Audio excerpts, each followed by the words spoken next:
पुणे के model colony में एक पुराना हॉस्टल है, नाम नहीं लूंगा, लेकिन जो वहां रहे हैं वो पहचान लेंगे।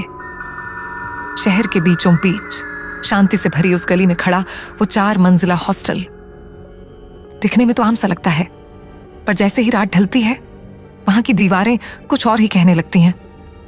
ये कहानी है 2019 की। रवि नाम का एक स्टूडेंट जो बाहर से आया था, उत्तर प्रदेश के एक छोटे से शहर से पुणे में पढ़ाई के लिए आया था। इलेक्ट्रिकल इंजीनियरिंग कर रहा था। उसके पापा ने बहुत मुश्किल से पैसे जोड़कर उसका दाखिला करवाया था। रवि सीधा सादा लड़का था, किताबों में खोया रहने वाला, ज्यादा किसी से बोलता नहीं था। उसे कमरा मिला रूम नंबर 308। वो कमरा तीसरी मंजिल पर था, बिल्कुल कोने में। पहली रात ही कुछ अजीब हुआ। रात के करीब 2:30 बजे रवि की नींद अचानक खुल गई। बाहर से किसी लड़की के हंसने की आवाज आ रही थी, धीमी लेकिन साफ। तीसरी मंजिल पर कोई लड़की नहीं रहती थी। हॉस्टल पूरा लड़कों का था। रवि ने सोचा शायद नीचे से आवाज आ रही हो। फिर भी उसने क्यूरियोसिटी में दरवाजा खोला।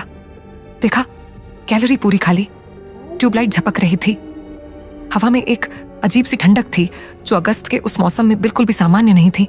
और तभी उसने देखा, दूर उस कॉरिडोर के आखिरी कोने में एक सफेद दुपट्टा लहराया। बस एक पल को और गायब।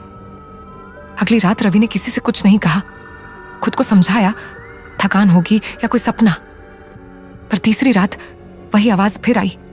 इस बार कोई हंसी नहीं, कोई गुनगुनाहट थी, कोई पुराना मराठी भजन, बहुत हल्का, जैसे दीवारों के अंदर से आ रहा हो। रवि ने अपने रूममेट अर्जुन को उठाया। तू सुन रहा है? उसने पूछा। अर्जुन ने सर हिलाया। कुछ भी नहीं भाई, सो जा। लेकिन रवि की नींद नहीं लगी। अगले दिन क्लास से लौटकर उसने हॉस्टल के पुराने वार्डन से पूछा, सर इस हॉस्टल में पहले क्या था? वो बूढ़ा वार्डन कुछ पल चुप रहा, फिर बोला, तू 308 में रहता है ना? रवि ने सर हिलाया। वो बोले, 30 साल पहले यहां हॉस्टल नहीं था। ये एक नर्सिंग होम था और 308 आईसीयू वार्ड था। रवि के हाथ से पानी की बोतल गिर गई। आईसीयू? उसने धीमी आवाज में पूछा।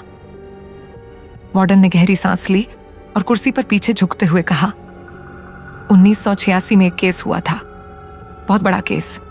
एक 19 साल की लड़की को लाया गया था, जली हुई हालत में। उसका नाम था मीनाक्षी। कहते हैं उसने खुद को आग लगा ली थी। हॉस्पिटल वालों ने कहा कि उसने आत्महत्या की, पर शहर में बात फैली कि वो केस कुछ और था। उसके घर वालों पर भी शक था। लोग कहते थे किसी ने उसे जिंदा जलाया था। वो लड़की 308 नंबर रूम में 4 दिन तक रही, ना जिंदा ना मरी। फिर चौथे दिन उसने वहीं दम तोड़ दिया। मरने से पहले वो बस एक ही बात दोहरा रही थी, मुझे यहां मत रखो, वो वापस आएगा, वो मुझे ले जाएगा। वार्डन ने आंखें बंद की, जैसे खुद वो सब फिर से देख रहा हो। रवि चुपचाप वापस अपने रूम की ओर चल पड़ा। रास्ते में उसके पांव हल्के हो रहे थे, लेकिन दिल की धड़कनें तेज। उस रात वो सोया नहीं। 308 की दीवारें जैसे सांस ले रही थीं। तकरीबन 3:12 कमरे की ट्यूबलाइट खुद ब खुद जल गई, फिर फट गई। अर्जुन उठकर चिल्लाया, भाई क्या चल रहा है? लेकिन तभी रूम के कोने में एक परछाई उभरी, लंबी पतली, बाल बिखरे हुए, और उसकी आंखें सिर्फ 2 धब्बे, पर जैसे वो सीधा रवि को देख रही हो। रवि जैसे पिघल गया हो। उसने बुदबुदाते हुए कहा, मीनाक्षी। अर्जुन चिल्लाया, किससे बात कर रहा है बे?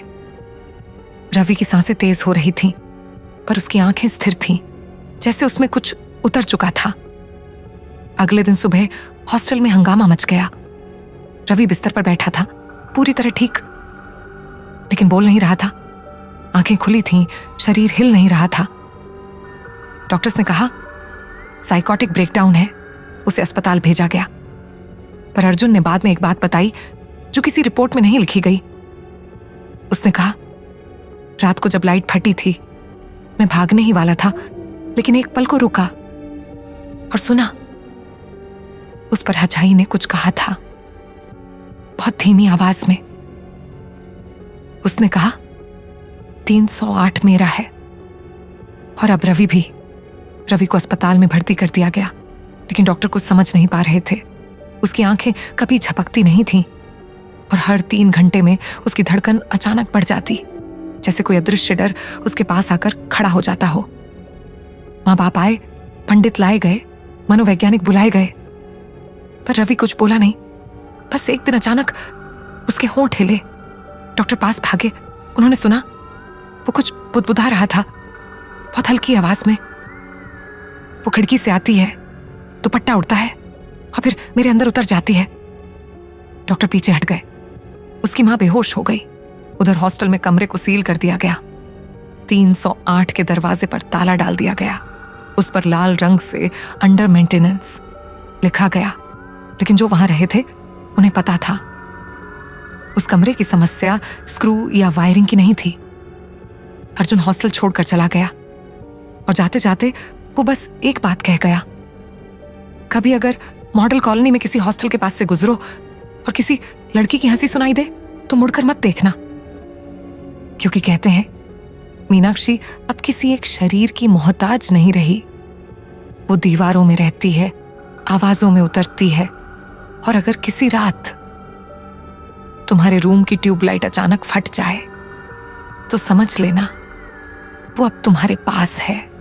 अगर तुम अब भी अकेले हो और ये सुन रहे हो, जरा खिड़की के पास एक बार देख लेना, कोई है क्या